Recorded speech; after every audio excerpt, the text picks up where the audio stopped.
Hello friends, welcome to my YouTube channel. आज का lecture बहुत ही इंटरेस्टिंग होने वाला है। आज हम इस वीडियो में देखेंगे प्रोग्रेशन क्या है, यानी श्रेणी है वो टॉपिक आज हम इस वीडियो में कंप्लीट करेंगे। साथ में इसके साथ में वो क्वेश्चन भी करने वाले जो पिछले एग्जामों में बार बार पूछे गए क्वेश्चन है। फर्स्ट ग्रेड सेकंड ग्रेड दोनों के अंदर जो क्वेश्चन पूछे वो भी आज हम इस वीडियो में बताने वाले हैं। वीडियो लास्ट तक जरूर देखना। प्रोग्रेशन के अंदर एक या दो क्वेश्चन है वो फर्स्ट ग्रेड सेकंड ग्रेड के अंदर पूछे जाते हैं। तो श्रेणी है वो क्या होता है, आज आपको इस वीडियो के अंदर है वो श्रेणी से संबंधित सभी जानकारी है वो मिलने वाली है। तो देखेंगे, सबसे पहले आपको पता होना चाहिए अनुक्रम क्या होता है। अनुक्रम क्या होता है? अनुक्रम है वो बोलते हैं इंग्लिश में सीक्वेंस। सीक्वेंस के अंदर कोई भी संख्या हम रखते हैं तो उसे बोलते हैं सीक्वेंस के अंदर रखो, तो वो होता है। ठीक है, किसी भी संख्या को किसी संख्या को निश्चित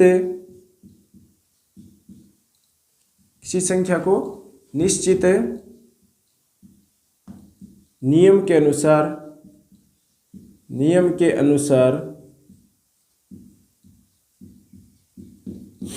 अनुसार क्रमबद्ध तरीके में लिखा जाता है। क्रमबद्ध तरीके से लिखते हैं। ठीक है, तो वो क्या होता है, अनुक्रम कहलाता है। यानी अनुक्रम के अंदर, सीक्वेंस के अंदर किसी भी संख्या को एक निश्चित नियम के अनुसार क्रमबद्ध तरीके से उस संख्या को लिखा जाता है, पदों को लिखा जाता है, तो वह अनुक्रम कहलाता है। अनुक्रम के अंदर एग्जाम्पल देखें तो अनुक्रम क्या होता है, जैसे देख लीजिए, 1 है, 1/2 है, 1/3 है, 1/4 है। तो इस तरह से जो संख्याएं हैं ये क्या है, निश्चित नियम के अनुसार लिखी गई है। 1/2, 1/3, 1/4। साथ में हम बात करें, जैसे मान लीजिए अनुक्रम कौन सी संख्याएं नहीं है जो क्रमबद्ध तरीके से नहीं लिखी जाती हैं, जैसे 3 है, 5 है, 7 है, 11 है, और उसके बाद में देखिए तो 19 है। तो ये क्या है, एक क्रमबद्ध तरीके से नहीं लिखी गई है, तो ये क्या है, एक अनुक्रम नहीं है। अनुक्रम नहीं है। तो ये अनुक्रम है। निश्चित नियम के अनुसार कोई संख्या लिखी जाती है तो वह अनुक्रम कहलाती है, और अनुक्रम जैसे अभेद्य संख्या लिखी गई है तो ये अनुक्रम की श्रेणी में नहीं है। अब हम देखते हैं अगले जो अनुक्रम के बाद में है वो है श्रेणी। ठीक है, श्रेणी दे रखा है, श्रेणी।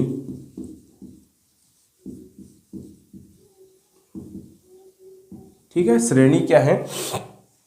श्रेणी के अंदर बात करें तो श्रेणी के अंदर देखिए तो श्रेणी के अंदर जो अनुक्रम लिखा गया है उनको अगर जोड़ करके लिख दे तो वो क्या होता है, श्रेणी होता है।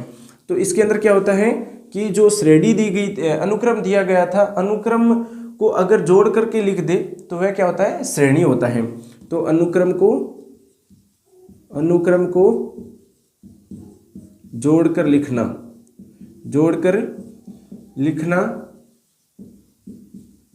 लिखना क्या होता है, श्रेणी होता है। इसके अंदर एग्जाम्पल देखिए तो एग्जाम्पल हमने देखा था 1/1, 1/2 प्लस 1/3 प्लस 1/4। तो ये क्या है, एक श्रेणी है। तो ये श्रेणी के अंदर लिखी गई है। अनुक्रम को जोड़ करके लिखना क्या होता है, श्रेणी होता है। अब इसके अंदर देखिए जो श्रेणी, जैसे जो हमने अनुक्रम देखा था उसके अंदर था 2, 3, 5, 7 और 11। इस तरह से जो संख्या ली गई है, अभेद्य संख्या ली गई है, वो क्या था, अनुक्रम नहीं था। ठीक है, बट यहाँ पर क्या है कि 2 + 3 + 5 + 7 + 11, तो ये जो लिखा गया है ना, ये क्या है, श्रेणी है। तो आपको पता चल गया होगा कि जो अनुक्रम है वो श्रेणी हो सकती है, बट श्रेणी है वो अनुक्रम नहीं हो सकता, क्योंकि ये है वो अनुक्रम नहीं हो सकता, क्योंकि वहाँ पर अभेद्य संख्या कोई क्रमबद्ध तरीके से नहीं लिखी गई है। इसलिए ये बात आपको ध्यान में रखनी है, और ये बात सेकंड ग्रेड के अंदर पूछी भी गई है तो आपको लिखना है। जैसे अनुक्रम के अंदर ये अभेद्य संख्या थी जो अनुक्रम में नहीं थी, बट ये श्रेणी के अंदर है। श्रेणी के अंदर अगर इनको जोड़ करके लिखते हैं तो ये क्या होता है, एक श्रेणी के अंदर आती है। तो आप देखिए, एक जो मेन पॉइंट है वो आपको ध्यान में रखना है। यहाँ से क्वेश्चन जो बन सकता है वो है, नोट लगा करके लिखना है, जो अनुक्रम है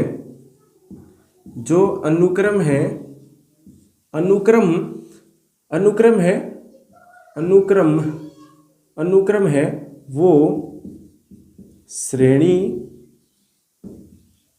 हो सकता है, ठीक है, पर बट श्रेणी अनुक्रम नहीं हो सकता। जैसे अभी जो एग्जांपल हमने देखा था 2 3 4, सॉरी 4 नहीं, यहाँ पर 5 करो, 5 7 11, ये जो अभाज्य संख्या है ना, ये क्या है, अनुक्रम नहीं है बट ये श्रेणी है, तो इसका विलोम होता है, विलोम है वो सत्य नहीं है, बट अनुक्रम व श्रेणी हो सकता है, इसका विलोम सत्य नहीं है। तो ये पॉइंट है वो आपको ध्यान में रखना है कि अनुक्रम श्रेणी हो सकता है पर श्रेणी अनुक्रम नहीं हो सकता। तो वो एग्जाम्पल भी हमने देखा है। उसके बाद में देखो इसके अंदर जो मेन चीज है वो यही है, एक तो समांतर है, एक गुणोत्तर है और एक है हरात्मक। ये तीनों चीज हमने पढ़नी है। समांतर श्रेणी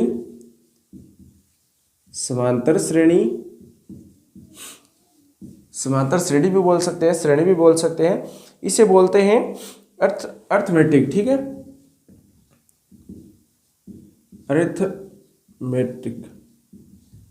अर्थमेटिक सीक्वेंस प्रोग्रेशन हो गई, ठीक है, अर्थमेटिक प्रोग्रेशन। तो इसके बाद में हम देखेंगे गुणोत्तर श्रेणी के बारे में, और लास्ट में देखेंगे हरात्मक श्रेणी, और लास्ट के अंदर तीनों को एक साथ मिलाकर के लिखेंगे कि इनके जो इंपॉर्टेंट सूत्र है वो कौन कौन से हैं। तो सबसे पहले आप देखो समांतर श्रेणी तो आपने छोटी कक्षाओं में पढ़ा है।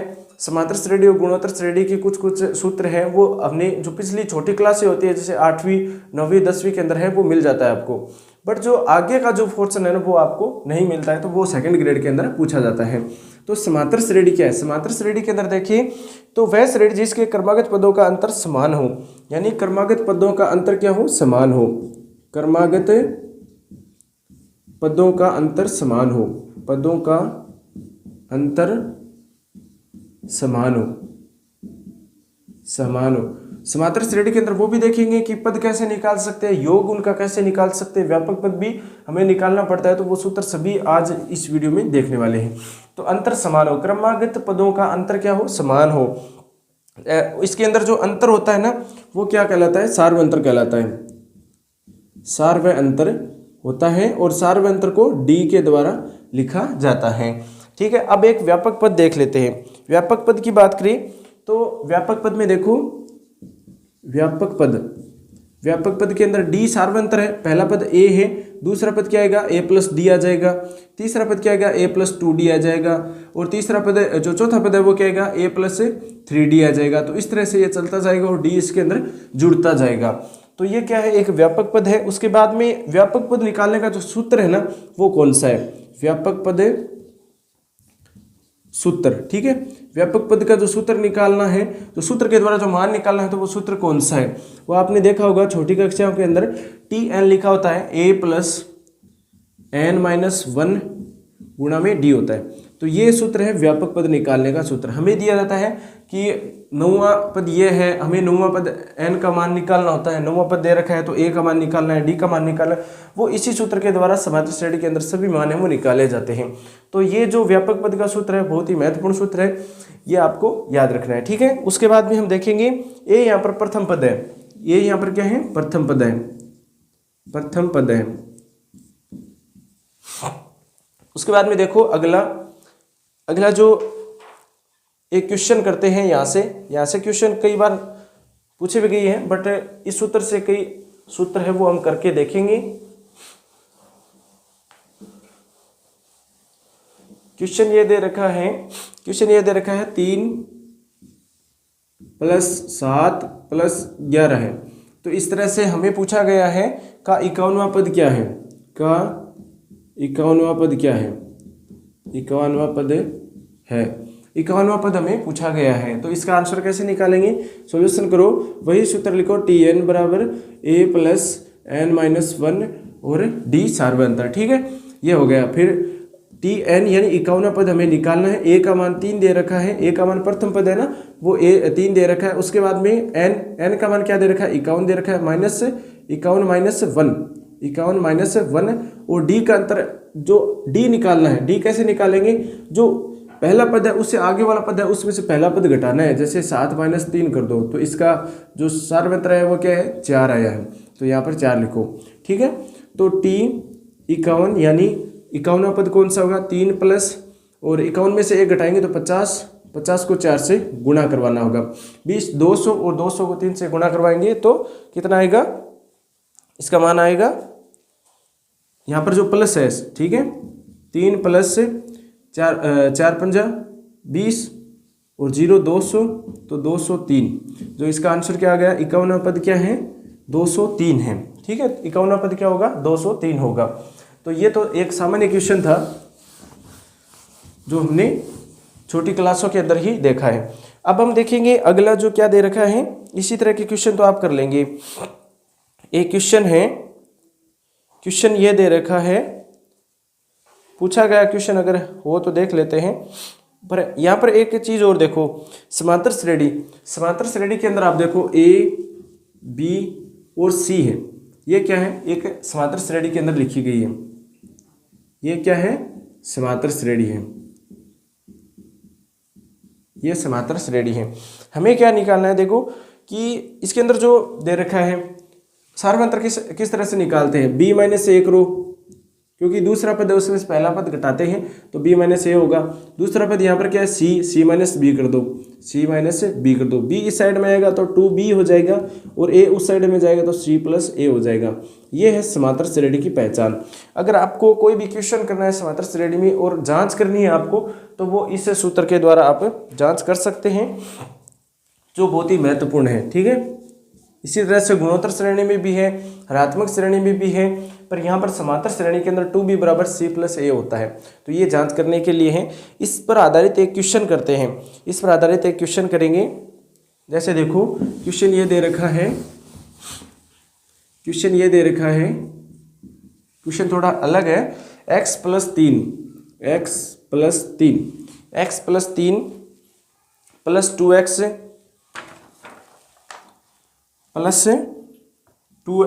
+ 5 और फिर दे रखा है x + 8। समांतर श्रेणी में है, समांतर श्रेणी में है, समांतर श्रेणी में है। ठीक है, समांतर श्रेणी में है। श्रेणी का 20वां पद ज्ञात करो, श्रेणी का 20वां पद ज्ञात करो, 20वां पद ज्ञात करना होगा। ठीक है, तो किस तरह से करेंगे, क्वेश्चन ये दे रखा है, तो हमने जो अभी सूत्र देखा था 2b था, तो 2x + 5 और b क्या था c, इसके बराबर में क्या था a + c था, तो x + 3 + x + 8, तो ये क्या हो गया a + c हो गया। तो यहाँ से इसको अंदर गुणा करो, 4x + 10 हो जाएगा, बराबर में यहाँ पर क्या है 2x हो गया और 8 और 3 कितने हो गए 11, यानी प्लस में 11 हो जाएगा। तो ये 2x इस साइड में आएगा, 10 उस साइड में जाएगा, तो क्या बचेगा 2x बराबर में 11 - 10 हो जाएगा, यानी 1 होगा। तो x का मान क्या आएगा 1/2 आएगा, x का मान क्या आ गया 1/2 आ गया। यहाँ पर x का मान आया है 1/2 आया है। तो देखो अब जो 1/2 आया है, तो इस श्रेणी को हम बनाएंगे, x का मान रखेंगे यहाँ पर और इस श्रेणी को पूरा करेंगे। तो यहाँ पर x का मान 1/2 आ गया, x बराबर 1/2 आ गया। यहाँ पर रखो 1/2 + 3 2 × 1/2 + 5 1/2 + 8, तो ये श्रेणी आगे चलती जाएगी। ठीक है, तो यहाँ से देखो कितना आया 6 और 7/2 आ जाएगा, इसको हल करेंगे, इसको हल करेंगे, उसके बाद में 2 आएगा, फिर 2 से 2 कैंसिल हो जाएगा और ये 1 + 5 कितना होगा 6 हो जाएगा। ये भी देखो 16 1 17 17/2 हो जाएगा, 17/2 हो जाएगा। तो इस तरह से ये चलता जाएगा। अब हमें पूछा गया 20वां, तो 20वां पद हमें पूछा गया, a क्या है 7/2 है, a 7/2 है, n का मान क्या है 20वां है, तो 20 - 1 कर दो। d का मान क्या दे रखा है 6 - 7/2 करो, 12 में से 7 गए 5/2, तो सार्वंतर क्या आ गया 5/2 आ गया। यहाँ पर देखो अब इसको गुणा करवाएंगे, ये 19 हो गया, तो ये देखो 7/2 + 19 × 5/2, तो यहाँ से इसको गुणा करवाओ 19 से, 19 को 5 से गुणा करो 95 हो जाएगा, और ये 7 जोड़ दो उसके अंदर तो 102 हो जाएगा। 102 हो जाएगा, बट्टा में 2 हो जाएगा, तो 51। यानी कि इसका जो 20वां पद है वो क्या आएगा, 51 आएगा।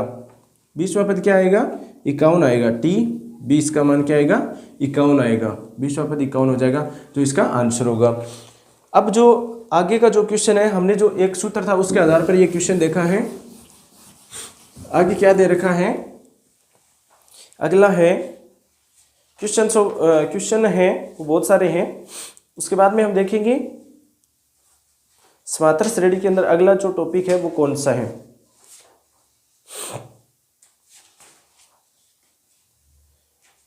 एक क्वेश्चन है जो पूछा गया क्वेश्चन है वो हम देख लेते हैं, ठीक है। वो किस सूत्र के आधार पर आधारित है तो वो भी हमें देखते हैं। क्वेश्चन क्या दे रखा है, उससे पहले एक चीज और आपको ध्यान में रखनी होगी। देखो समांतर श्रेणी में n पदों का योग क्या होता है, Sn लिखते हैं हम। समांतर श्रेणी के अंदर n पदों का योग क्या लिखते हैं, Sn लिखते हैं। उसके बाद में nवां पद निकालना है। अगर हमें nवां पद निकालना है तो कैसे करेंगे, Tn सीधा अगर क्वेश्चन पूछ ले nवां पद, इससे क्वेश्चन है वो पूछा गया है सेकंड ग्रेड के अंदर। तो देखो यहाँ पर जो Sn है इसमें से करना है Sn-1। तो ये एक सूत्र है जो आपको ध्यान में रखना है। कई बार क्या होता है कि Sn का मान दे रखा है और Sn-1 हमें निकालना है और दोनों को घटाना है और हमें जो पद दे रखा है वो निकालना होता है। तो इस तरह के क्वेश्चन हमें इस सूत्र के द्वारा हल कर सकते हैं, जो बहुत ही महत्वपूर्ण है। यहाँ से क्वेश्चन पूछा गया है 2022 के अंदर संस्कृत डिपार्टमेंट के अंदर। और जो दूसरा सूत्र है वो है सार्वंतर निकालने का। सार्वंतर है वो किस तरह से निकाल सकते हैं। सार्वंतर की बात करें तो सार्वंतर D है और S2 - 2S1 हो गया। तो ये सार्वंतर है वो इस तरह से निकलेगा, जो दूसरा मान है, दूसरा योग है, उसमें से 2 को गुणा करेंगे और पहले योग को घटा देंगे तो सार्वंतर आ जाएगा। ओके, उसके बाद में क्वेश्चन क्या दे रखा है, जो सेकंड ग्रेड के अंदर संस्कृत डिपार्टमेंट के अंदर पूछा गया क्वेश्चन है। ओके, जो इस सूत्र पर आधारित है। सूत्र तो देख लिया हमने। अब जो सेकंड ग्रेड 2022 के अंदर ये क्वेश्चन पूछा गया है, क्वेश्चन क्या दे रखा है कि समांतर श्रेणी के n पदों का योग, समांतर श्रेणी के n पदों का योग, n पदों का योग क्या दे रखा है, n पदों का योग दे रखा है 4n स्क्वायर प्लस 5n है, तब nवां पद ज्ञात करो। ठीक है, nवां पद ज्ञात करो। तो ये nवां पद हमें पूछा गया है, तो इसका हल कैसे निकालेंगे। nवां पद का योग 4n स्क्वायर प्लस 5n दे रखा है और nवां पद हमें पूछा गया है, सेम यही क्वेश्चन है।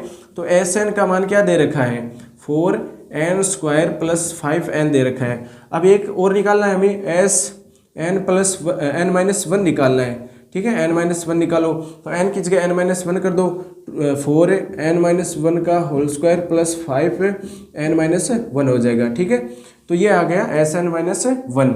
अब इन दोनों को घटाना है, यानी कि जो Sn -Sn-1 है तो ये घटाना है। तो ये कैसे लिखेंगे, देखो Tn यानी 20वां पद हमें पूछा गया, nवां पद हमें पूछा गया है।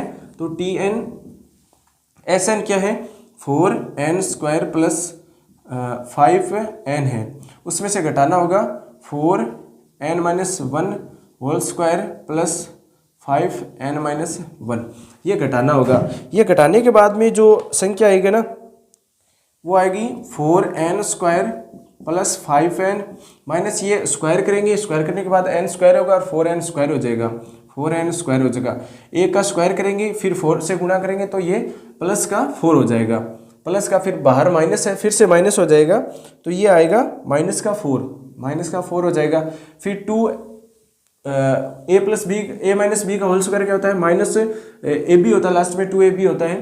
तो यहाँ पर देखो 2n हो जाएगा और 2n को 4 से गुणा करवाएंगे -4 से तो प्लस हो जाएगा, प्लस का 8n हो जाएगा। ओके, 8n हो गया। फिर यहाँ पर क्या बचा 5n-5, इसको काटेंगे 4n स्क्वायर से, 4n स्क्वायर है वो कैंसिल हो गया। फिर यहाँ पर 5n है तो ये 5n है वो माइनस में आएगा, 5n है वो माइनस में आएगा, 5n यहाँ से माइनस में आएगा क्योंकि ये 4n है वो गुणा होगा तो ये माइनस में आएगा, तो ये कैंसिल हो जाएगा, 5n से 5n है वो कैंसिल हो जाएगा। उसके बाद में देखो, उसके बाद में जो दे रखा है स्क्वायर करने के बाद 4 माइनस अंदर गुना होगा, ये माइनस है वो पूरे के अंदर गुना होगा तो ये माइनस में आएगा 5, ठीक है। तो ये कैंसिल हो गया। अब माइनस का 4 और माइनस का 5 बचा है तो इसको प्लस का 1 लिखेंगे। और एक और क्या बच गया, 8n बच गया, 8n बच गया, 8n प्लस 1 जो इसका आंसर होगा। यानी कि tn का मान क्या आ गया, tn का मान क्या आ गया, 8n प्लस 1 जो इसका आंसर था। ये संस्कृत डिपार्टमेंट 2022 के अंदर ये क्वेश्चन पूछा गया था। पिछला एग्जाम हुआ था सेकंड ग्रेड का संस्कृत डिपार्टमेंट में, उसमें ये क्वेश्चन पूछा गया था जिसका आंसर था 8n प्लस 1। अब देखते हैं अगला क्वेश्चन। अगला क्वेश्चन देखते हैं। उससे पहले आपको क्या करना है, कई जो सूत्र है वो आपको लिखने होंगे। इसी तरह के क्वेश्चन है, वो सीधे क्वेश्चन दे रखे है ना, वो यही है। आपको जो सूत्र है वो बताए जाते हैं, वो सूत्र अगर आप याद कर लेते हैं तो उसके बाद में स्टडी है वो कंप्लीट हो जाती है। तो देखो यहाँ पर एक सूत्र और दे रखा है। इस तरह के अगर क्वेश्चन आते हैं नोट में डाल लो इनको। देखो SM बट्टा अगर SN पूछा जाता है तो उसका सूत्र क्या होता है, m² बट्टा n² हो जाएगा, ठीक है। तब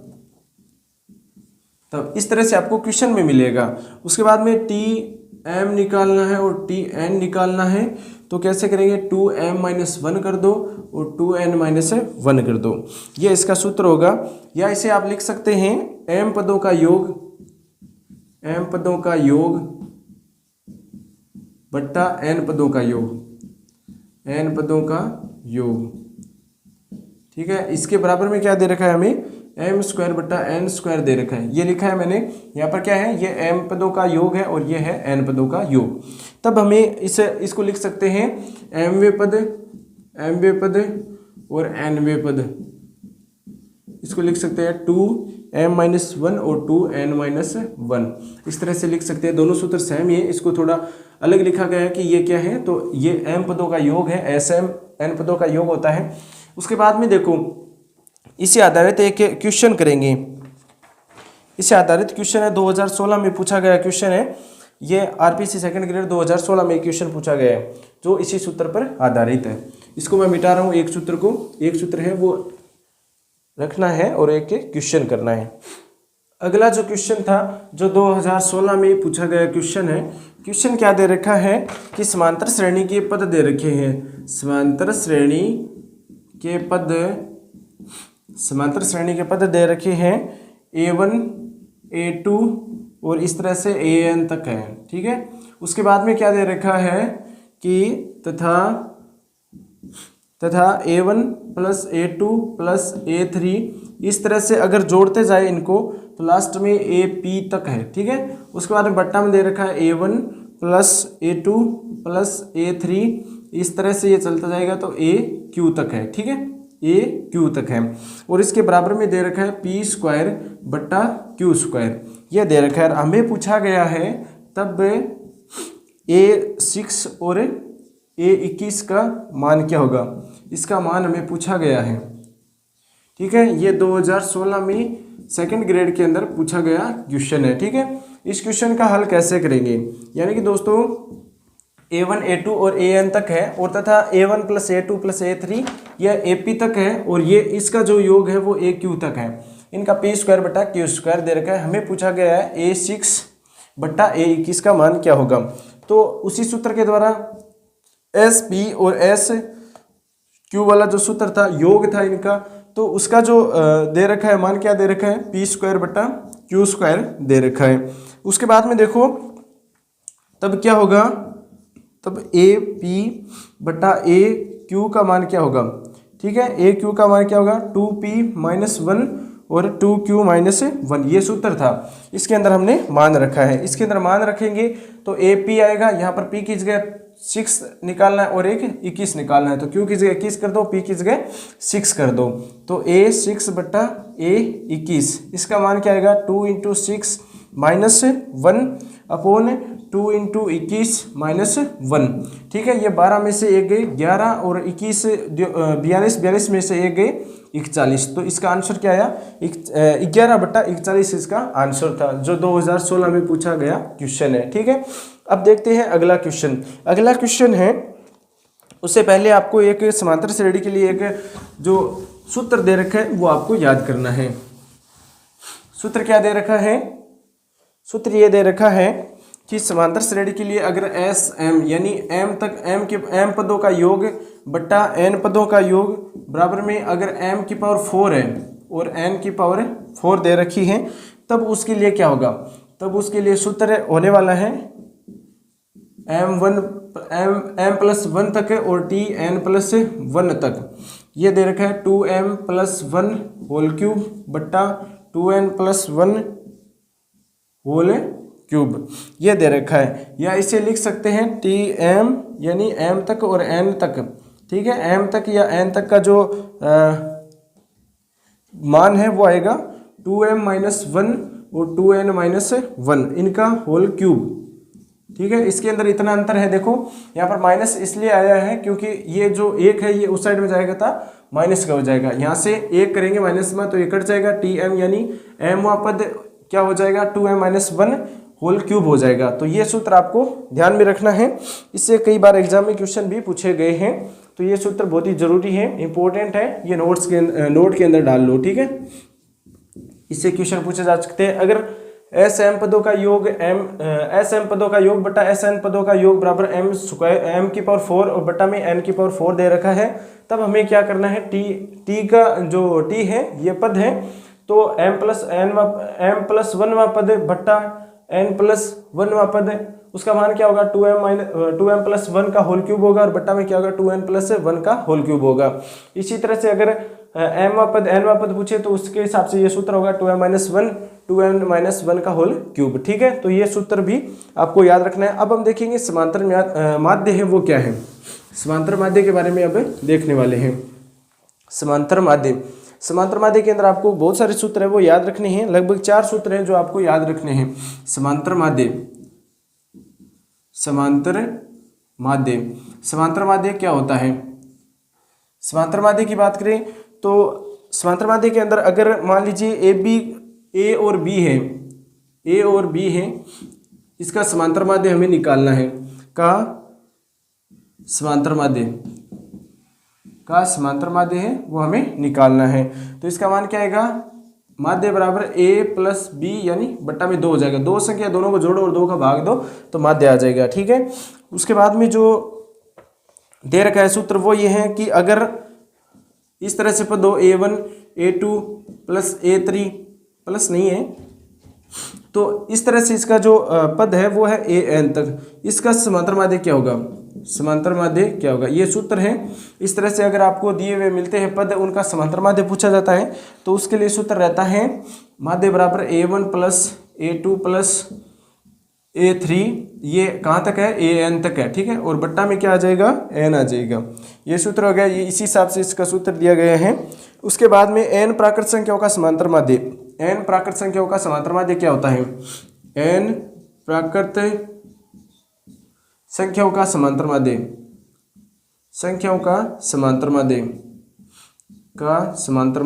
होगा? n जो प्राकृत संख्या है उसका समांतर माध्य निकालना है तो उसका सूत्र होता है n प्लस 1 बटा 2। ये सूत्र होता है n प्राकृत संख्याओं का समांतर माध्य अगर आपको निकालना है तो ये सूत्र आपको याद करना होगा। उसके बाद में n विषम प्राकृत संख्याओं का समांतर माध्य निकालना हो तो क्या होगा? n विषम प्राकृत संख्याओं का समांतर माध्य ये पूछा जाता है तो क्या करना है? संख्याओं का समांतर माध्य पूछा जाता है तो इसका आंसर n होगा, ठीक है। विषम के लिए प्राकृत संख्याओं का मान जो समांतर माध्य होगा वो क्या होगा? n होगा। समांतर माध्य पद ज्ञात करना, अब हम देखेंगे पद ज्ञात करना। ये 3 सूत्र आपको ध्यान में रखने हैं। अगर a b का समांतर माध्य निकालना है, समांतर माध्य का आपको पता है संख्याओं का जो योग है बट्टा में जितनी संख्या है उनका भाग देना है तो माध्य आ जाता है। उसके बाद में m का मान अगर इसी तरह से दे रखा है तो उसके लिए ये सूत्र रहेगा माध्य का। और अगर n प्राकृत संख्याओं का माध्य पूछा जाता है तो n प्लस 1 बटा 2 हो जाएगा। n विषम प्राकृत संख्याओं का मान पूछे तो n हो जाएगा। तो ये सूत्र आपको लिखने हैं और याद भी करने हैं, ठीक है। चलते हैं अगले नए सूत्र की तरफ। नया सूत्र है वो क्या है? अगला सूत्र दे रखा है वो ये है कि अगर समांतर माध्य का जो पद है वो ज्ञात करना हो, समांतर माध्य पद ज्ञात करना हो, समांतर माध्य का पद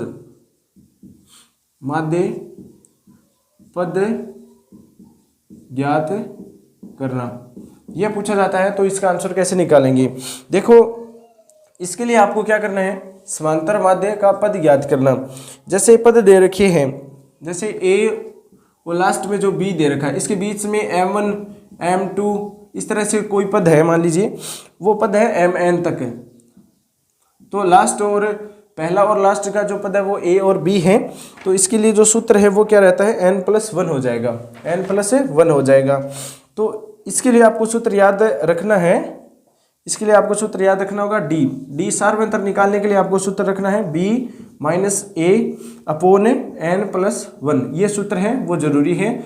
इसके अंदर है क्वेश्चन है वो ये सार्वंतर है निकालना पूछा जाता है। ए और बी का जो मान है वो दिया जाता है हमें, और पूछा जाता है nवां पद, यानी जो भी पद है वो दिया जाता है और हमें सार्वंतर डी का मान पूछा जाता है, इसलिए ये महत्वपूर्ण है।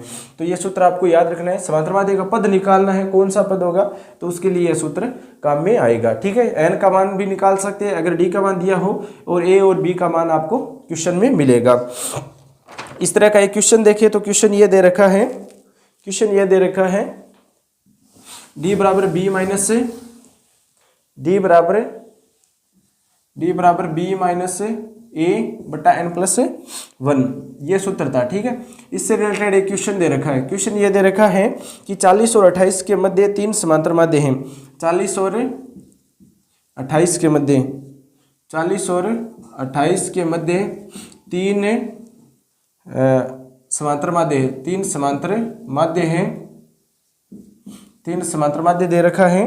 तब दूसरा समांतर माध्य क्या होगा, तब दूसरा समांतर माध्य क्या होगा, दूसरा समांतर माध्य क्या होगा, ये पूछा गया है। ठीक है, तो इसका आंसर कैसे निकालेंगे?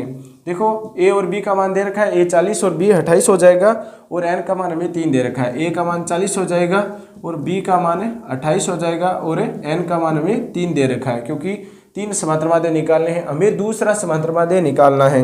तो उसके लिए जो सूत्र है वो क्या है, d बराबर b-28 - 40 हो जाएगा।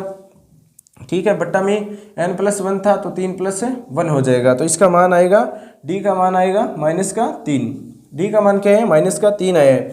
अब m2 अगर पद हमें निकालना है तो उसके लिए सूत्र लिखो a+2d, a+2d। a का मान क्या है, यहाँ पर 40 दे रखा है, +2d यानी माइनस का 6 आएगा। ठीक है, तो ये 6 घटाएंगे तो कितना आएगा, 34 आएगा, जो इसका आंसर होगा। दूसरा पद क्या आएगा इसका, 34 आएगा। तो इस तरह से इसको कर सकते हैं। यहाँ पर एक m2 का सूत्र लिख लो, m2 बराबर a+2d।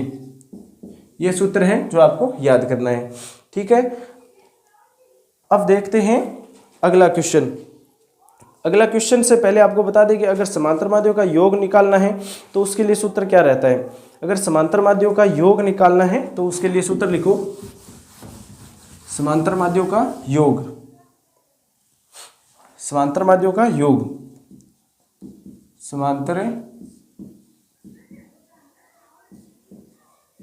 का योग, समांतर माध्यों का योग पूछा गया है। ठीक है, समांतर माध्यों का योग पूछा गया है। तो इसके लिए जो सूत्र है वो कौन सा है, योग का सूत्र क्या हो जाएगा, n/2 a+b। ये सूत्र है जो आपको याद रखना है। ठीक है, इस सूत्र को आपको याद करना है। समांतर माध्य का अगर योग पूछा जाता है तो n/2 a+b हो जाएगा। इसके लिए एक क्वेश्चन करते हैं, इस सूत्र से संबंधित एक क्वेश्चन करते हैं। क्वेश्चन यह दे रखा है कि 1 और 999 के मध्य 100 समांतर माध्य का योग है। ठीक है, इसका योग क्या होगा ये पूछा गया है। तो इसका आंसर निकालेंगे उस सूत्र के द्वारा। n का मान क्या दे रखा है, 100 दे रखा है, बट्टा 2 कर दो, a+b 1 + 999 कर दो। ये सूत्र है, इसके अंदर रखेंगे ये 50 इंटू क्या हो जाएगा, 1000 हो जाएगा। तो इसका मान क्या आएगा, 50,000। ये इसका आंसर होगा। ठीक है, समांतर माध्य का योग निकालना है तो इस तरह से आपको क्वेश्चन पूछा जाएगा। अब देखते हैं अगला जो टॉपिक है वो कौन सा है। अगला टॉपिक दे रखा है समांतर श्रेणी का गुणधर्म। समांतर श्रेणी के दो गुणधर्म है जो आपको याद रखनी है, दोनों ही लगभग समान से, अलग नहीं है, ज़्यादा अंतर नहीं है इसके अंदर। समांतर जो गुणधर्म है, गुणधर्म क्या दे रखा है? गुणधर्म ये दे रखा है कि जो कोई भी संख्या होती है, जैसे 1, 3, 5, 7, 9, 11, तो इनका जो योग हो ना, वो योग इनके बराबर होगा। इसका योग है वही इसका है, वही इसका है, यानी पहला और अंतिम पद है उसका योग बराबर होगा। तो यहाँ पर इसका मान क्या हो जाएगा? 12 है, तो 9 और 3 12, ये 7 और 5 12, तो इस तरह से इसका योग है वो बराबर होगा। ये पहला गुणधर्म है। दूसरा ये है कि इनको जोड़ करके अगर 2 का भाग दे तो भी इसके बराबर आता है, ठीक है। तो ये दूसरा गुणधर्म है जो आपको याद रखना है। गुणधर्म भी ज़्यादा कुछ नहीं है, यहाँ से क्वेश्चन नहीं पूछे गए हैं। उसके बाद में देखेंगे समांतर श्रेणी में पदों को मानना। अगर आपको पद मानने हैं समांतर श्रेणी में तो आपको कौन से पद मानने होंगे? उसके लिए जो सूत्र है वो कौन सा है? सूत्र मानने की भी, जो संख्या मानने के भी तरीके हैं, अगर आप क्वेश्चन करना चाहो तो उसके अंदर जो पदों को मानना ये दे रखा है, ठीक है। अगर पद मानने हैं आपको तो कैसे मानेंगे? विषम संख्या में पद मानते हैं तो कैसे मानते हैं? विषम संख्या में पद मानने हैं तो कैसे मानेंगे? सार्वंतर क्या होगा? सार्वंतर डी हो जाएगा, ठीक है, सार्वंतर डी हो जाएगा। अगर 3 पद दे रखे हैं, 3 पद मानने हैं आपको, तो 3 पद कैसे मानेंगे? पहला पद मानो a माइनस डी, और ये a और a प्लस डी, ये इस तरह से माने। अगर आपको 5 पद मानने हैं तो कैसे मानेंगे? 5 पद मानेंगे तो कैसे मानेंगे? a माइनस 2d और a माइनस डी, a हो जाएगा, फिर प्लस हो जाएगा a प्लस डी और a प्लस 2d। तो इस तरह से इसका मान हो गया 5 पदों का, ठीक है। अगर सम के लिए मानना है तो a माइनस, सम के लिए क्या होगा? a माइनस डी और a प्लस डी हो जाएगा। और ये 2 पदों के लिए है। और 4 के लिए मानना है तो कैसे मानेंगे? a minus 3d, a minus D और a प्लस डी और a प्लस 3d। ये सम के लिए 2 पदों के लिए आप ये पद मानने हैं आपको, और 4 के लिए इस तरह से आपको ये पद मानने होंगे। उसके बाद में देखिए अगला जो टॉपिक दे रखा है, क्वेश्चन वो करेंगे जो एग्जाम में पूछे गए, बार बार क्वेश्चन है वो पूछे गए, वही क्वेश्चन करने वाले हैं। एक क्वेश्चन है जो 2nd ग्रेड के अंदर पूछा गया क्वेश्चन है, इसको करते हैं पहले, ठीक है। क्वेश्चन कौन सा दे रखा है जो क्वेश्चन एग्जाम में पूछा गया है? क्वेश्चन ये दे रखा है,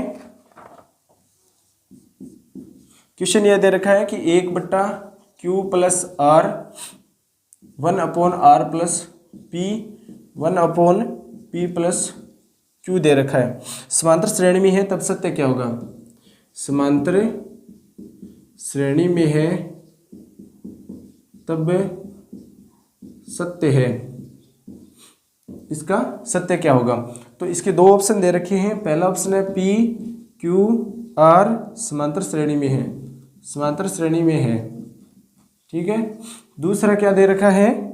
p square plus q square plus r square समांतर श्रेणी में है,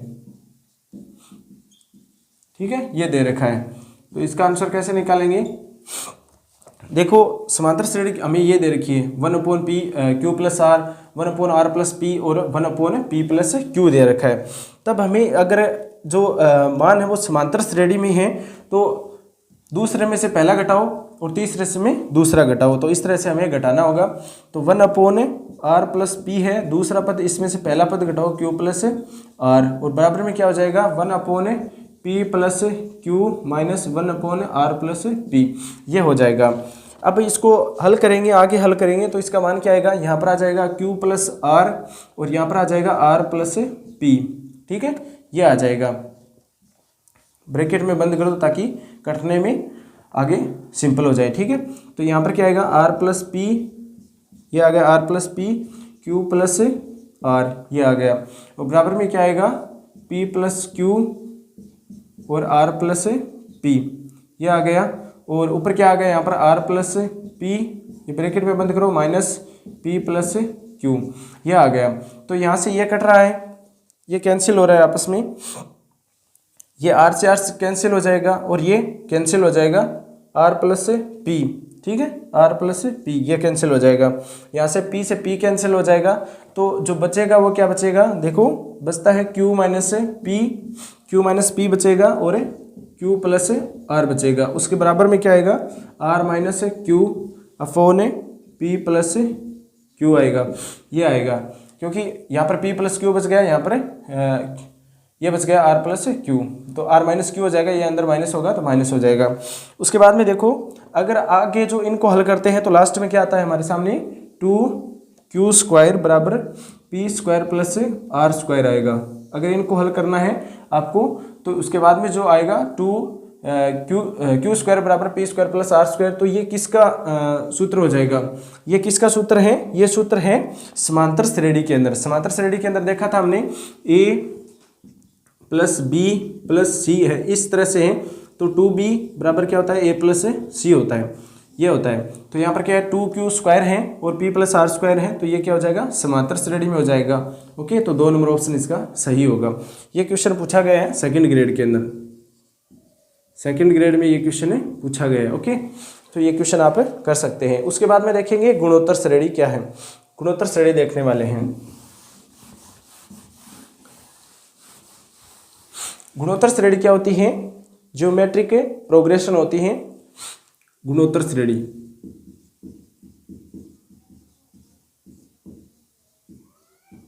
गुणोत्तर श्रेणी, गुणोत्तर श्रेणी क्या होती है ये देखेंगे अब। गुणोत्तर श्रेणी यानी ज्योमेट्रिकल प्रोग्रेशन क्या है,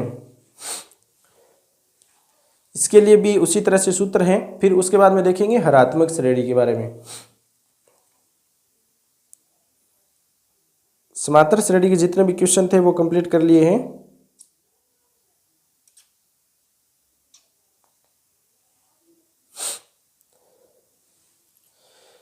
अब देखेंगे ज्योमेट्रिक प्रोग्रेशन।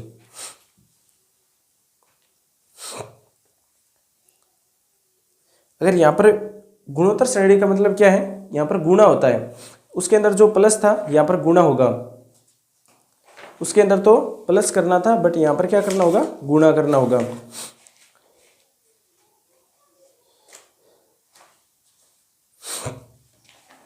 चलो अब देखते हैं गुणोत्तर श्रेणी। गुणोत्तर श्रेणी की जो पद है वो किस तरह से होंगे, पद आएंगे A R square A R cube, इस तरह से पद आएंगे, ए आर की पावर एन हो जाएगा, ठीक है। तो यहाँ पर व्यापक पद निकालने का सूत्र क्या है, व्यापक पद निकालने का सूत्र हो जाएगा एनवा पद है ए आर की पावर एन माइनस 1, यह सूत्र होगा, ठीक है। उसके लिए व्यापक पद निकालने के लिए यह सूत्र होगा। एक क्वेश्चन लिख लो इससे रिलेटेड, इस सूत्र से रिलेटेड क्वेश्चन ये है कि √2 √10 और 5 √2 दे रखा है का 7वां पद क्या होगा, 7वां पद है, ये दे रखा है। तो इसका हल निकालो, a बराबर √2 हो जाएगा और r का मान क्या आएगा। यहाँ पर जो वहाँ पर क्या करते हैं, सारा अंतर निकालते थे तो दूसरी संख्या में से पहली संख्या घटाते थे, बट यहाँ पर क्या करना है आपको, दूसरी संख्या में पहली संख्या का भाग देना है। तो √10/√2 हो जाएगा, रूट से रूट कैंसिल हो जाएगा, तो यहाँ पर फिर से रूट आए, ये 2 से 2 10 कटेगा तो कितना आएगा, √5 आएगा, ठीक है। रूट से रूट कैंसिल नहीं होगा क्योंकि ऊपर जाने के बाद में फिर से रूट होगा। तो यहाँ से इसको आप अगर घातांक नियम से देखो तो पूरे के ऊपर भी रूट कर सकते हो, ठीक है, इस तरह से। तो इसका मान है √5 आएगा। उसके बाद में देखो हमें निकालना है 7वां पद, 7वां पद निकालना है। तो यहाँ पर a का मान क्या है, a का मान √2 है, r का मान हमने निकाला है √5 और ऊपर क्या दे रखा है n-1, n का मान क्या है 7 है और 7 माइनस 1 क्या होगा 6 होगा। तो ये इसका आंसर आएगा, इसका आंसर आएगा T7, यहाँ पर 7 लगाओ, 7वां मान पूछा गया है। तो फिर ये क्या होगा √2, ये 1/2 हो जाएगा, 5 की पावर 3 हो जाएगा और ये आएगा 125√2, इसका मान क्या आएगा 125√2 आएगा। तो इस सूत्र से इस तरह से क्वेश्चन है वो पूछे जाएंगे। अगला देखो, अगला जो सूत्र है वो कौन सा है, n पदों का अगर योग निकालना है, अगर n पदों का योग निकालना है n पदों का योग। अगर n पदों का योग निकालना है तो उसके लिए सूत्र हो जाएगा Sn बराबर a 1 माइनस आर की पावर n, ठीक है, बट्टा क्या होगा 1 माइनस आर हो जाएगा। ओके, ये इसका सूत्र है। अगर अनंत पदों का योग निकालना है तो उसके लिए सूत्र कौन सा काम में लेंगे? अनंत पदों का अगर योग निकालना है तो उसके लिए सूत्र कौन सा हो जाएगा? ऊपर अनंत हो जाएगा, उसमें आर की पावर अनंत हो जाएगा, और फिर जो हल आएगा वो क्या आएगा? a बट्टा 1 माइनस आर होगा, ऊपर a ही बचेगा, तो ये अनंत हो जाएगा। उसके बाद में ये सूत्र है अनंत के लिए। अब जो नेक्स्ट देखते हैं वो क्या दे रखा है, गुणोत्तर माध्य कैसे निकालेंगे। इसके लिए एक गुणोत्तर श्रेणी के लिए आपको एक पहचान और देख लो, बी स्क्वायर बराबर AC। यह है गुणोत्तर श्रेणी की पहचान, बी स्क्वायर बराबर AC का दोनों का गुणा हो जाएगा। अब गुणोत्तर माध्य देखो, गुणोत्तर माध्य का सूत्र क्या है? गुणोत्तर माध्य, अगर आपको गुणोत्तर माध्य निकालना है तो उसके लिए सूत्र होगा G बराबर AB का 1/2 पावर, यानी 1/2 का मतलब क्या है? रूट है, तो G बराबर क्या हो जाएगा? रूट AB हो जाएगा, जिसे 1/2 भी लिख सकते हैं, ठीक है। उसके बाद में देखो गुणोत्तर माध्य पद ज्ञात करना। अगर आपको पद ज्ञात करना है तो उसके लिए सूत्र हो जाएगा AR स्क्वायर, जैसे पद है उस तरह से आगे निकालते जाएंगे। तो यहाँ पर जो मान आने वाला है वो है, इसका जो मान आएगा गुणोत्तर माध्य का पद ज्ञात करना है तो R बराबर पद ज्ञात करना है तो उसके लिए सूत्र रहता है R बराबर हो जाएगा B बट्टा A की पावर 1/n+1, ये पद निकालने का सूत्र हो गया, ठीक है। इनसे रिलेटेड क्वेश्चन है वो सभी क्वेश्चन करने वाले हैं। गुणनफल है वो इस तरह से आप निकाल सकते हैं। एक क्वेश्चन करेंगे, क्वेश्चन ये है, क्वेश्चन करेंगे तो 1/3 और 27 के मध्य 6 गुणोत्तर माध्य का गुणनफल क्या होगा। तो उस सूत्र से एक क्वेश्चन करेंगे, पद निकालने वाला था ना, उसके हिसाब से गुणनफल का जो पद निकालना है तो उसके लिए सूत्र क्या होगा? 1/3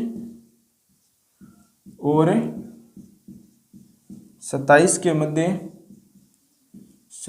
मध्य 6 गुणोत्तर माध्यों का गुणनफल निकालो। गुणोत्तर माध्य का गुणनफल निकालो। इसके लिए आपको सूत्र याद रखना है। इसके लिए जो सूत्र है वो दे रखा है AB की पावर n/2। तो इसके अंदर मान रखो A का मान 1/3 है और गुणा में 27 दे रखा है, दोनों की होल जो क्यूब है वो क्या होल पावर दे रखी है n/2, n का मान 6 है, 6/2 हो जाएगा। ये कितनी बार कट गया? 9 × 27, 9 बार कट गया, ये 2 बार कट गया, यानी कि दोस्तों 9 की पावर 3 हो जाएगा, ठीक है। इसका मान क्या जो आने वाला है वो है 729। 9 का क्यूब क्या होता है? 729, तो इसका आंसर क्या आ गया? 729। इस तरह के क्वेश्चन है वो पूछे जाएंगे। अब देखो अगला जो क्वेश्चन है वो 2018 में पूछा गया क्वेश्चन है और बहुत ही महत्वपूर्ण क्वेश्चन है। उसके बाद में एक संक्रिया है जो आपको याद रखनी है। देखो इसके अंदर दो संख्याओं के मध्य समांतर माध्य दे रखा है। ये क्वेश्चन है दो संख्याओं के मध्य समांतर माध्य, दो संख्याओं के मध्य समांतर माध्य दे रखा है, ठीक है। समांतर माध्य अल्फा दे रखा है, अल्फा है। तो हमें यह पूछा गया है कि गुणोत्तर माध्य है वो है, गुणोत्तर माध्य दे रखा है बीटा व गामा है। तब दो ऑप्शन दे रखे हैं, बीटा प्लस गामा बट्टा बीटा बराबर में 2α हो जाएगा। दूसरा क्या दे रखा है? बीटा प्लस गामा बराबर 2α दे रखा है। तीसरा दे रखा है बीटा स्क्वायर बट्टा गामा प्लस गामा स्क्वायर बट्टा बीटा बराबर 2α दे रखा है। ये क्वेश्चन दे रखा है, इसका हल कैसे निकालेंगे? तो यहाँ पर जो गुणोत्तर श्रेणी हमें माननी है, गुणोत्तर श्रेणी लिखेंगे। गुणोत्तर श्रेणी इसी हिसाब से मान लो 1/, जो अल्फा दे रखा है, बीटा दे रखा है और गामा दे रखा है, ठीक है। और b का मान दे रखा है। तो यहाँ पर 2, 4, 6 और 8 ये हमने मान लिया है। 2, 4, 8 और 16 कर दो, दुगुना करना है ना, 8 और 16, इस तरह से इसको माना गया है। अब जो हमें दे रखा है यहाँ पर अल्फा की जगह हमें क्या करना होगा, अल्फा का जो सूत्र था ना, अल्फा के अंदर जो मान है वो रखना है हमें।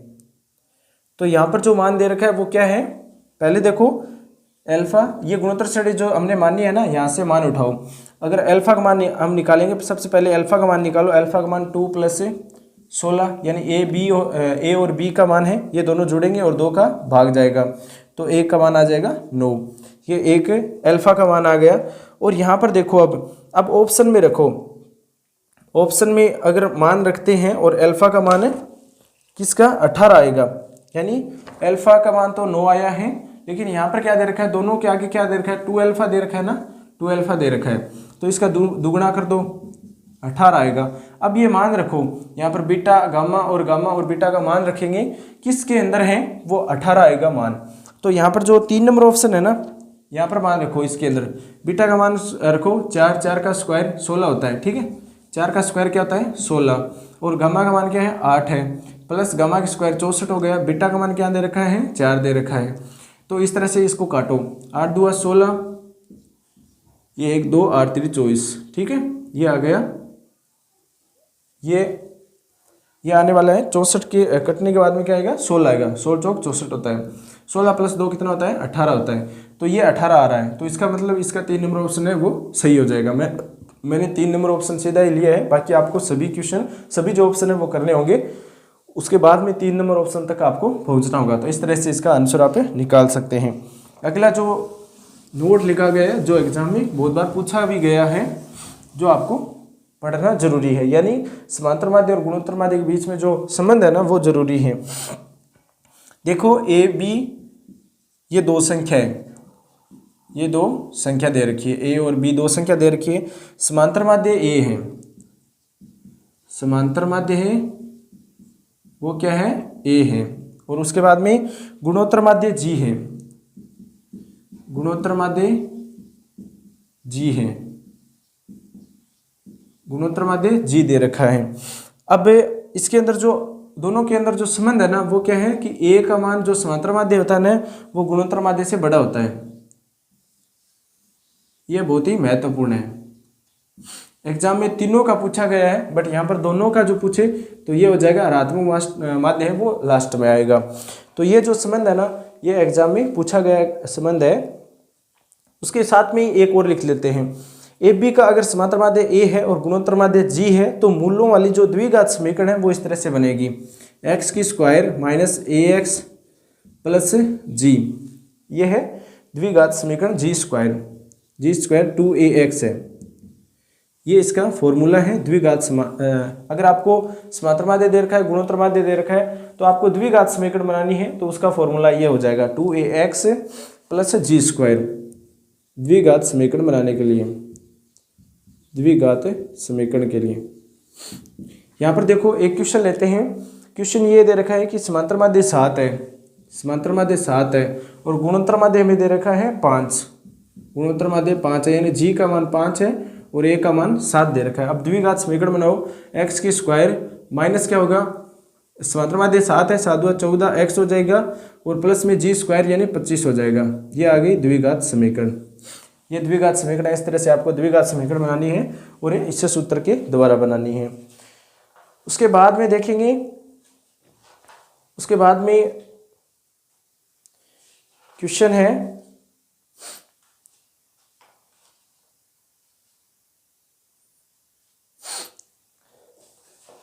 चलिए अब पढ़ेंगे हम ऋणात्मक माध्य के बारे में।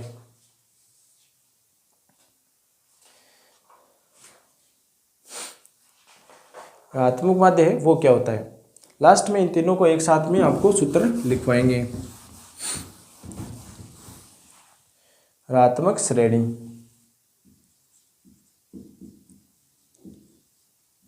ऋणात्मक श्रेणी, ठीक है। यह क्या होता है, ऋणात्मक का मतलब होता है अंश और हर होता है ना, तो ये हर के अंदर होती हैं। तो इसलिए ये हरात्मक श्रेणी है। हरात्मक श्रेणी किस तरह से होती है, 1 प्लस 1/2 प्लस 1/3 इस तरह से चलते जाएंगे, तो ये क्या है कि हरात्मक श्रेणी है, क्योंकि ये बट्टा में होती है। समांतर माध्य होता है उसका उल्टा होता है इसमें। उसके बाद में देखो व्यापक पद निकालना है। व्यापक पद निकालने का सूत्र, सबसे पहला सूत्र ये रहता है, व्यापक पद निकालना है आपको, तो nवां पद 1/a प्लस n-1 d हो जाएगा। यानी जो समांतर माध्य था ना उसका विलोम हो जाएगा, उसका उल्टा हो जाएगा। जो यही सूत्र था समांतर माध्य के लिए, जो ऋणात्मक माध्य में 1/, में हो गया। ऋणात्मक माध्य के लिए, ऋणात्मक माध्य के लिए आपको सूत्र याद रखना है 2ab h बराबर 2ab बट्टा a प्लस b। यह है ऋणात्मक माध्य निकालने का सूत्र जो आपको याद करना है। उसके बाद में देखो,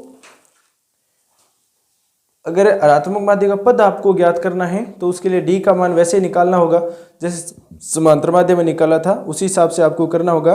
फिर लास्ट में अगर देखिए गुणोत्तर माध्य, समांतर माध्य और ऋणात्मक माध्य में संबंध है वो जरूरी है। संबंध का जो सूत्र है ना वो जरूरी है और यहाँ से क्वेश्चन पूछे जाते हैं। अब जो मैं लिखा रहा हूँ यहाँ से क्वेश्चन पूछे जाएंगे। पहले तो देखो समांतर माध्य, समांतर माध्य, गुणोत्तर माध्य और ऋणात्मक माध्य का संबंध।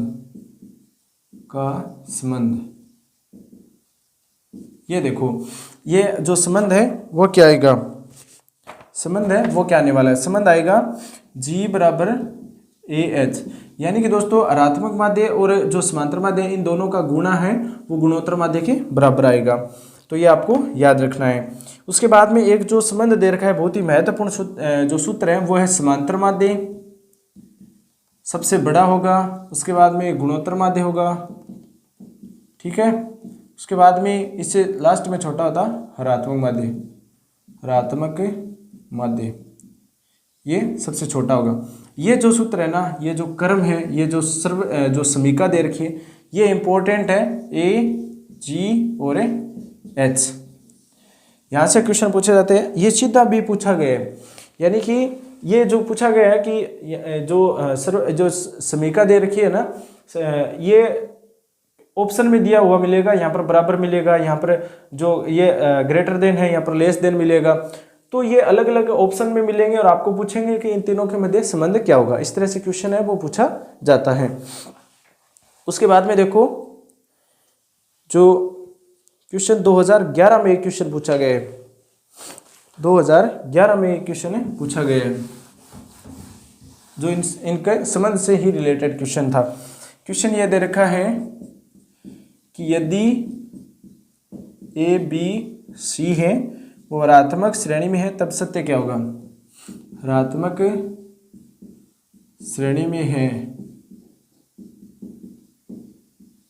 तब सत्य। कुछ ऑप्शन दे रखे हैं हमें। पहला ऑप्शन ये है AC बराबर B², दूसरा ये है AC से बड़ा है B, और तीसरा ये दे रखा है √AB ग्रेटर देन B, ये दे रखा है, ठीक है। तो इसका हल कैसे निकालेंगे, उसी तरह से निकालो।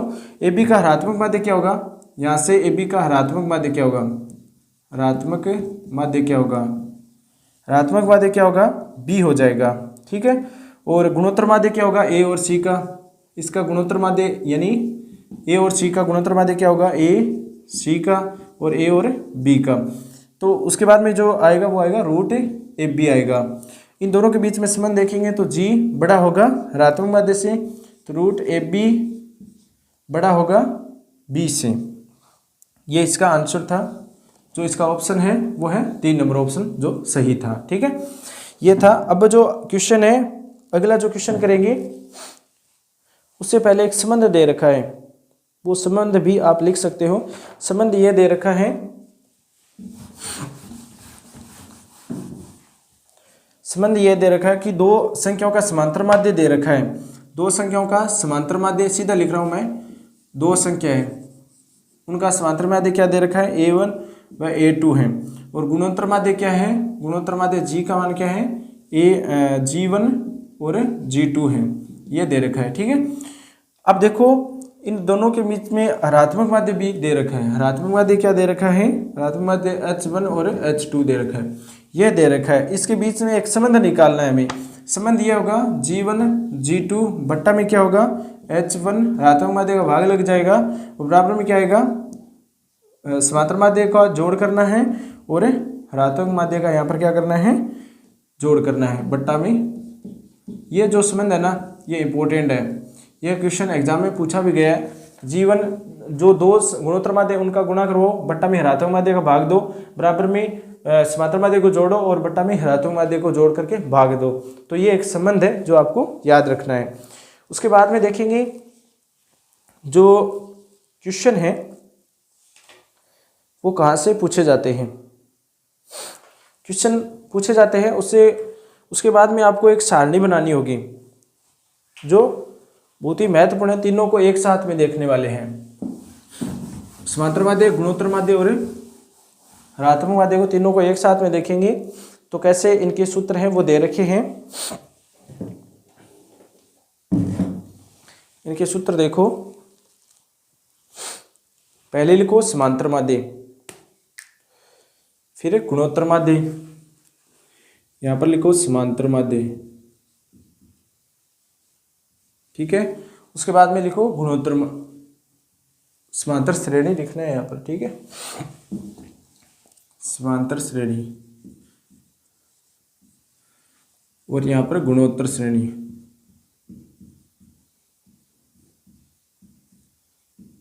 ठीक है। फिर है हरात्मक श्रेणी, ये दे रखा है। अब इनके सूत्र निकालेंगे। व्यापक सूत्र रहता है पहला, व्यापक जो समांतर माध्य, समांतर श्रेणी, गुणोत्तर श्रेणी और हरात्मक श्रेणी, इन तीनों के जो सूत्र है वो एक साथ में हम देखने वाले हैं कि तीनों के सूत्र एक साथ में अगर देखें तो अच्छे से समझ में आ जाता है, ठीक है। तो देखो समांतर श्रेणी के अंदर जो पद है वो किस तरह से लिखने थे, a, और उसमें सार अंतर है वो जुड़ता जाएगा, a + d a + 2d हो जाएगा। गुणोत्तर श्रेणी के अंदर जो पद है वो किस तरह से होंगे, a r², क्योंकि इसके अंदर r का गुणा होगा, यानी जो भी पद होगा उसका गुणा होगा। और हरात्मक श्रेणी है वो समांतर माध्य का क्या है, उल्टा है, 1/a 1/a + d, यानी ये पद क्या होगा, बट्टा में हो जाएगा, भिन्न में चेंज हो जाएगा। अगर आपको व्यापक पद निकालना है तो व्यापक पद निकालने के लिए समांतर श्रेणी के अंदर जो सूत्र है वो क्या था, nवां पद निकालना है तो a + n-1d, a + n-1d, ठीक है। अगर गुणोत्तर श्रेणी निकालनी है तो गुणोत्तर श्रेणी के लिए जो सूत्र है वो क्या था, nवां पद निकालना था a r⁻n-1, ठीक है, ये सूत्र था a r⁻n-1। हरात्मक श्रेणी के अंदर व्यापक पद निकालने का सूत्र जो समांतर श्रेणी थी उसका विपरीत होगा, 1/a + n-d है, ये जो सूत्र है वो बट्टा में चला जाएगा, ठीक है। तो उसके लिए व्यापक पद 1/a + n-1d हो जाएगा। और फिर अगर योग निकालना है तो समांतर श्रेणी का जो सूत्र है वो क्या होता है, Sn = n/2 ब्रैकेट बंद 2a + n-1d हो जाएगा। तो ये था n पदों का योग निकालने के लिए n/2 2a + n-1d। और इसका जो गुणोत्तर श्रेणी है इसका सूत्र क्या होता है, a ब्रैकेट बंद 1 - r⁻n ब्रैकेट बंद बटा 1 - r। ये सूत्र था गुणोत्तर श्रेणी के पदों का योग निकालने का, a 1 - r⁻n बटा 1 - r। और इसके लिए हरात्मक श्रेणी के अंदर योग का सूत्र नहीं है, ओके। उसके बाद में देखो माध्य निकालना है। अगर आपको माध्य निकालना है तो d का मान निकालने के लिए ये सूत्र है, d का मान निकालेंगे तो b - a बटा n + 1 था। अगर m का मान निकालना है तो a + b बटा 2 था, और m1 का मान निकालना है तो a + d, और m2 का मान निकालना है तो a + 2d था। ये सूत्र आपको याद करने हैं माध्य के लिए। समांतर माध्य में d का मान निकालना होगा b - a बटा n + 1, और m का मान निकालने के लिए a + b बटा 2, और m1 का मान a + d, और m2 का मान a + 2d, ठीक है। अगर गुणोत्तर श्रेणी में आपको माध्य का मान निकालना है तो जो माध्य बराबर क्या होगा, गुणोत्तर माध्य बराबर ab का गुणा ऊपर जो पावर होगा वो 1/2 होगा, यानी कि इसको रूट भी आप कर सकते हो, ठीक है, ab का रूट भी लिख सकते हो। हरात्मक श्रेणी के अंदर जो माध्य निकालना है तो 2ab बटा a + b लिखना है, ठीक है, 2ab बटा a + b। उसके बाद में देखो पद निकालना है।